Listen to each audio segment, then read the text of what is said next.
This is 1 in 44, a presentation of Anderson Center for Autism. 1 in 44 is a weekly show devoted to autism spectrum disorder.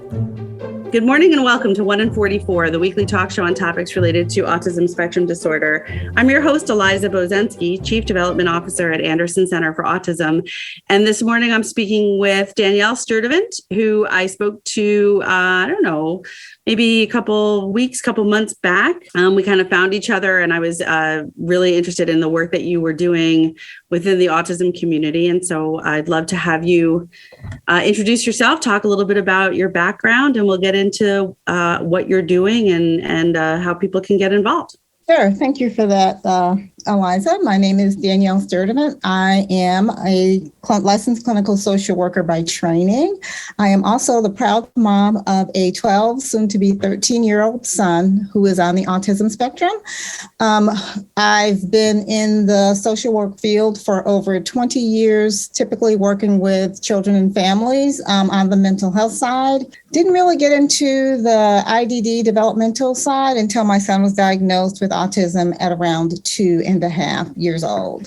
Okay, so I think that was one of the first things we had in common is that we're both social workers. One of the things I think we talked about when we met was that social work can bring you into a lot of different places in your career and your life. And I think we both have an appreciation for that. So I know that you, when we talked, you spoke a lot about some shifts that happened to you, for you and your thinking and how you wanted to sort of advocate or add advocacy to the work you were doing when it came to your son and as he went through the process of being diagnosed as being on the autism spectrum. And I know that also we had a really interesting conversation about the fact that he's a 12, soon to be 13-year-old young man of color on the autism spectrum, and that informed a lot of where you're putting a lot of your efforts right now, I think. So take any of that you want, but I would just love for you to talk a little bit about really anything that you want to highlight. But I was specifically interested in that advocacy work and what you have found and why, like when you talk to other families, and why you think there's maybe a significant gap in that particular area of focus. Sure. So thank you for that. So like I said, my son was diagnosed at 2.5, and we lived in another state. And so in that state, we basically had our pick of providers and different services that he would access: speech, OT, PT. And when I speak about specific providers, I'm talking about providers of color. So for me, it's very important for my son and myself to have providers that look like us, because I think that it makes our journey more seamless. And it's easier for us sometimes to relate and, in certain areas. So when I moved back up to this area, one of the things that I found that was sorely lacking was a list of providers of color who understood, my son and understood myself. And so I consider autism as a culture, and obviously race is a culture. And so there's this intersect of race and disability that cannot be separated. And so I had the idea of Living Autism Out Loud way back in maybe 2017. And the name came from the fact that my son actually lives his autism out loud. He is authentic. So for me, it's so beautiful to be able to see a child with no fears and no boundaries, and that they're able to be their true selves. Like for me, I have to get up, I have to put on makeup, I have to do my hair, I have to do all these things. I have to do all these things to feel presentable. But for my son, what you see is what you get. And I think that's beautiful, to be authentic. So that's kind of how the name came to be. The other part of Living Autism Out Loud, when I got back to this area and I saw the shortage of providers of color, one of the things that I began to think about is the need for BIPOC, Black and Indigenous People of Color, to have providers that look like them to kind of close some of these gaps. So I founded Living Autism Out Loud with the goal of decreasing and eventually eliminating barriers that BIPOC parents face when we're trying to access services. So for example, if I am going to a service provider for my son, I may be going for a behavior, for example, you know what I mean? And so a non-Black or non-person of color may think or may see that I'm just there for behaviors, whereas maybe a clinician of color might say, yeah, she's here for behaviors, but she also may be worried because she has a Black male son who also has a disability. And so there may be other things I need to consider when I'm offering intervention or when I'm offering things that she needs to be mindful of or things that she can do differently. So for me, it was just really wanting to have that experience and wanting my son to have that experience of seeing people that look like him that can actually help him. So people that look like us can actually help us move forward through whatever, challenges that we faced. So that's really kind of the premise of what Living Autism Out Loud does. Okay. So, yeah. No, I think that thank you for giving us that background. This is something that I've heard elsewhere. I think it's gaining some strength in messaging, I guess you would say. I think that I see it also intersecting with a growing, and I hope it continues to grow, a growing interest on the part of first responders and law enforcement in getting some training on autism spectrum disorder. I'm sure we've all seen various clips, films on YouTube or other places, maybe at conferences, trying to really demonstrate the tragedies that can actually occur when there is a lack of understanding, especially when it comes to an emergency situation, when there's a lot going on. And then you've got, you've got an individual who, because they're maybe not being vocal, because maybe they're making some sounds, maybe they're not responding to directives immediately, their processing takes a little bit longer. You've seen some really devastating things occur, including deaths and restraints that were not necessary. And I think add to that, what you're specifically also bringing to the table is we know that that individuals of color, especially young men, often are already kind of walking into situations with an expectation that might be viewed differently or viewed as an aggressive kind of situation when it's really not. And then add to the mix, I'm not going to respond to you the way you're expecting me to respond to you. It could get really scary. So I guess I would ask first, in terms of a response to Living Autism Out Loud, have you received responses from families, from individuals, from other clinicians? And what has that response to your work been so far? Medical professionals that I've spoken to, dental professionals that I've spoken to, other organizations where I've given presentations. And one of the things that they really appreciate is the lived experience and hearing from me as a parent, not only a provider, but as a parent who can really drill down into what actually needs to happen when we are seeking services. What are some of the things you need to know? What are some of the questions that you need to ask? What are some different approaches that you can take with families of color that you may not necessarily have to take with other families? While recognizing that children of color usually are diagnosed a lot later than their counterparts with autism. Right. And so we might have families of color whose children are between 8 and 15. Like I just talked to a parent yesterday, and her son was not diagnosed until the age of 15 with autism. How difficult that must have been, and how he had missed early intervention, and all of those different treatments and interventions that he could have received early on, and how heartbreaking it is to be 15 and finally realize that something didn't feel okay all of those years. Do you know what I mean? So I really think about that.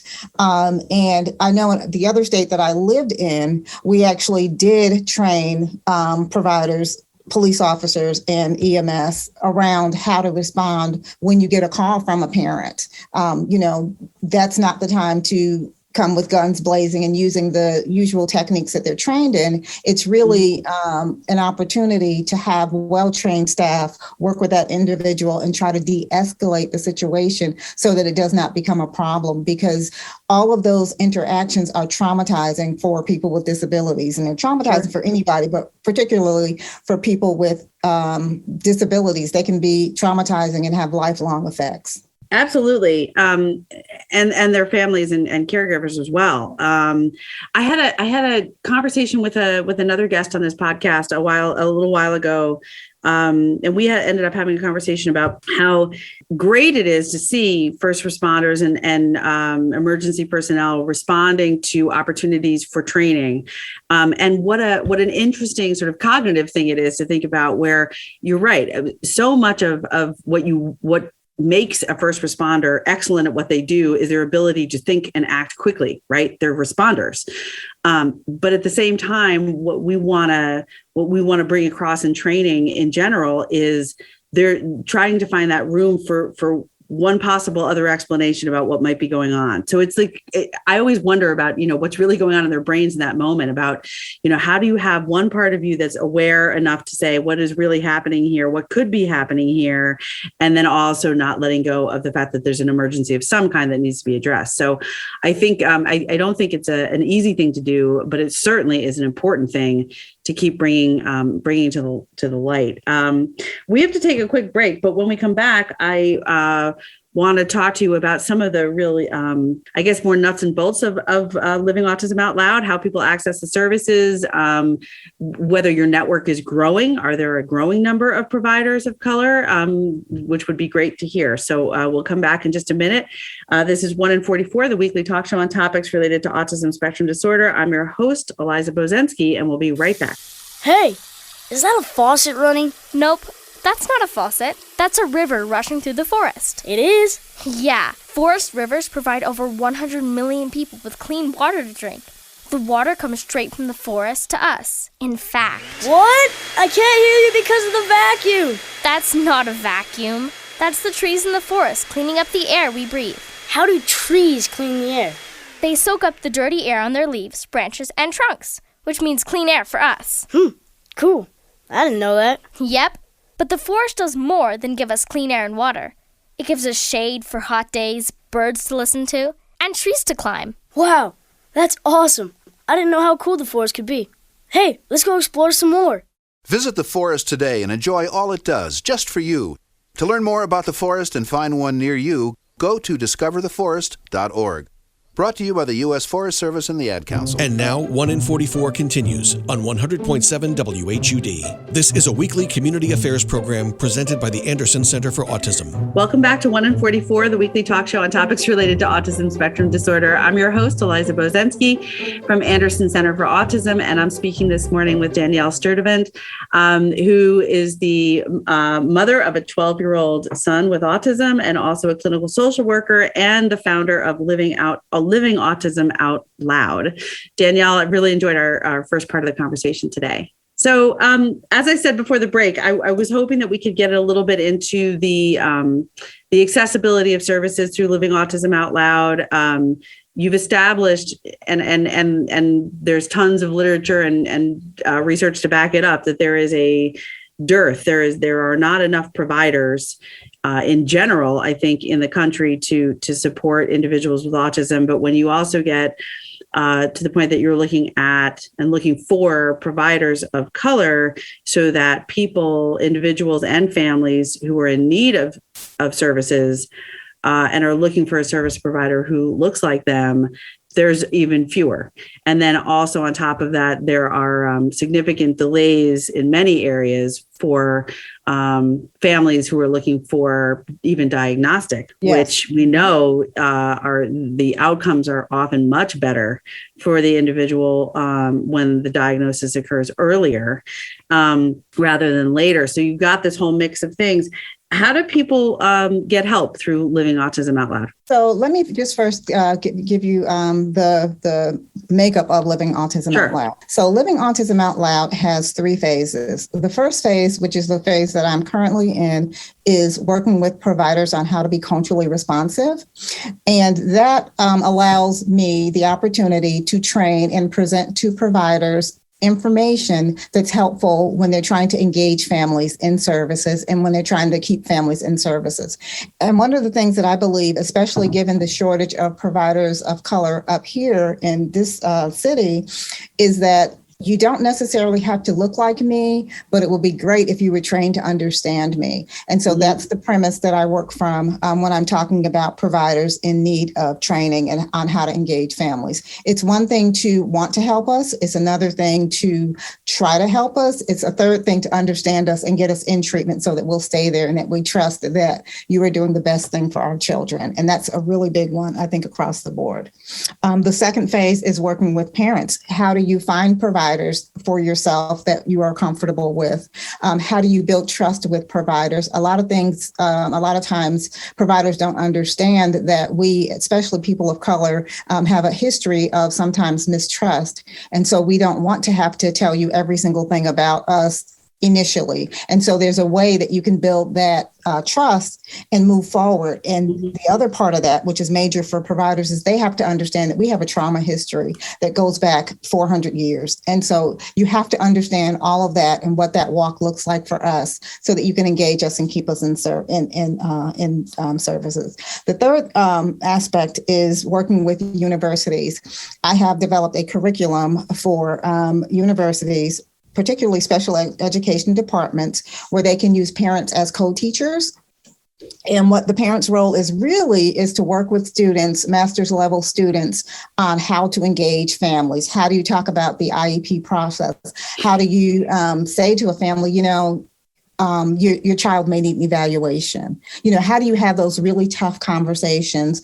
And one of the things that I've heard from students consistently is that having a parent in that role has been more beneficial sometimes than the actual coursework because it's hands-on.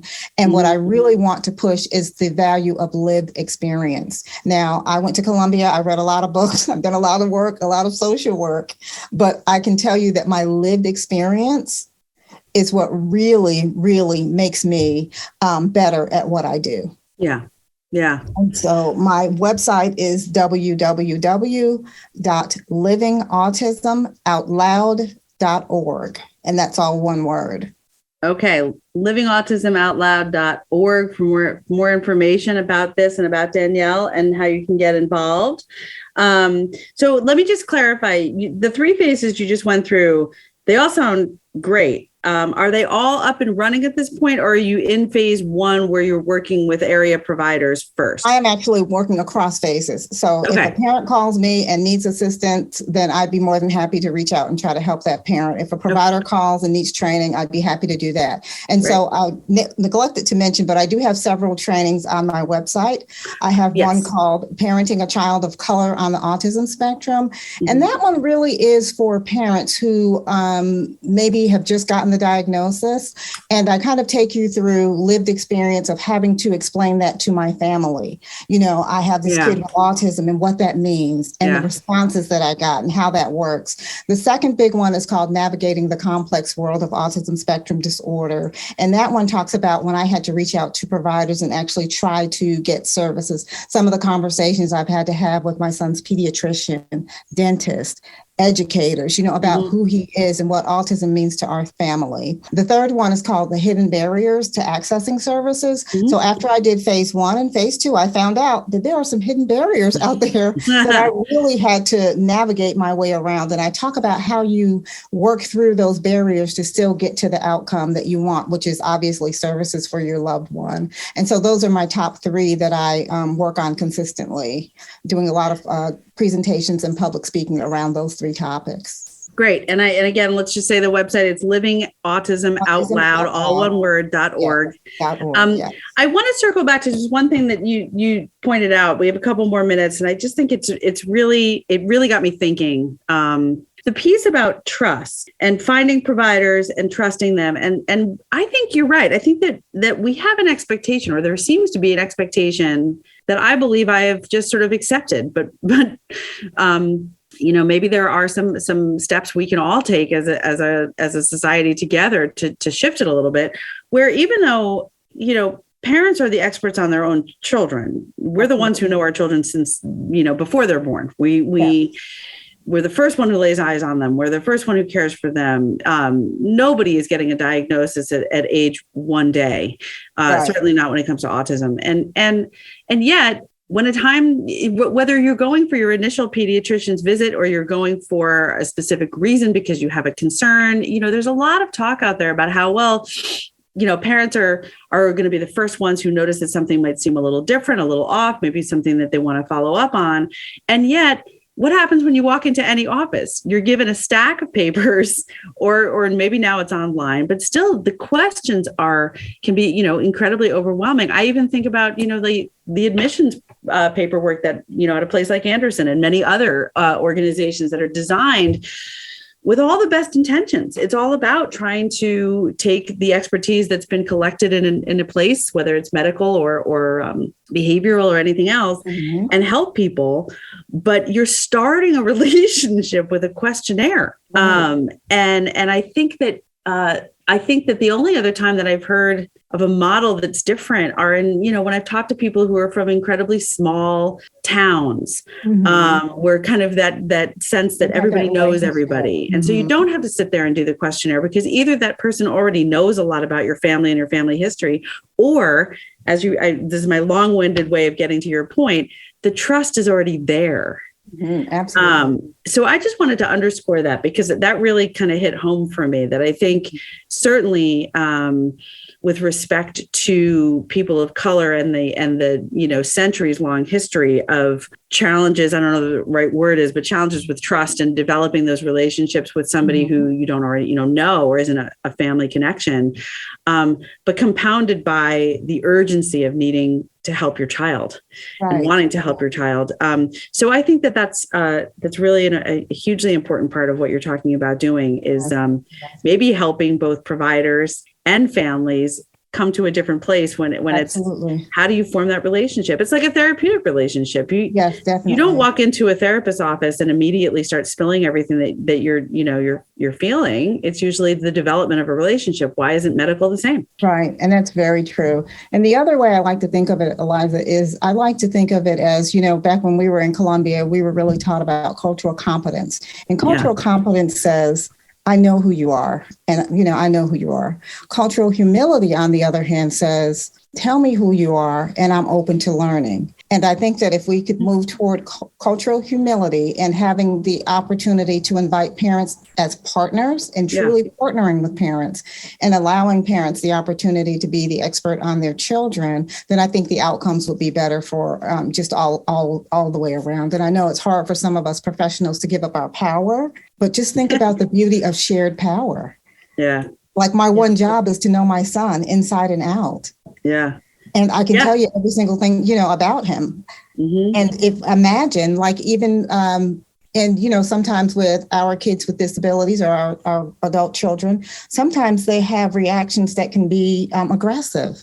Wouldn't you like to know that as a professional up front? Like if you try to stick him with a needle, he's probably going to run out of the room or have this reaction. Who would know that better than his parent or her parent or the parent? So when we discount parents and we want them to sit and just listen to us and we don't allow them the opportunity to share in whatever way they find meaningful, then we really, really miss a big chunk of treatment and we're not treating the whole person. Right. We're just treating what the parts that we think we're good at. And we really have to get back to treating the whole person. And part of that whole person would be the family. And sometimes it's not the mother or the father. Sometimes it's the uncle, the auntie, the grandma, the grandpa. Or the brother or the sister. Sometimes it's siblings. That you can talk to. And in families of color, at least in mine anyway, my aunts and uncles are like my parents. They have the same authority. So, you could get basically probably the same information from them as you could from my parents. But if you don't know that about a culture, and if you just think, the mom or the dad's the head, then you miss the whole generational piece that we as people of color have always had. We've always been caretakers. Look back at slavery. I mean, honestly, look back. We've always been caretakers. And so sometimes it's easier for us to just take care of our own and not have to bother with answering a million questions or the misunderstandings or the labels that our kids sometimes get that are sometimes mislabeled. Yeah. Do you know what I mean? And so it's just so many different things. I do. I love what you said about cultural humility. I think that would be a wonderful goal. And I think we have to end. We're out of time, but I really appreciate everything that you shared today and what you're trying to do, what you are doing. You're not trying, you're doing it. And I really wish you the best as you continue to grow this and remind people who are interested in learning more about the work that Danyale is doing in this space. It's go to livingautismoutloud.org, and there's training videos. There's more information about Danyale herself, ways to get in touch, and obviously, I would assume you'll be updating things as you get, even more information out there. But Danyale Sturdivant, Living Autism Out Loud, thank you so much for sharing your background, your thoughts, your expertise, and your work. I'm thinking that you're going to continue to make a really positive impact in the lives of many. Thank you so much for having me. What a great honor. Thank you. You're very welcome. This is 1 in 44, the weekly talk show on topics related to autism spectrum disorder. I'm your host, Eliza Bozensky, and remember, Anderson cares. You've been listening to 1 in 44, a weekly presentation of the Anderson Center for Autism. Join us for another edition of the show at this time next weekend.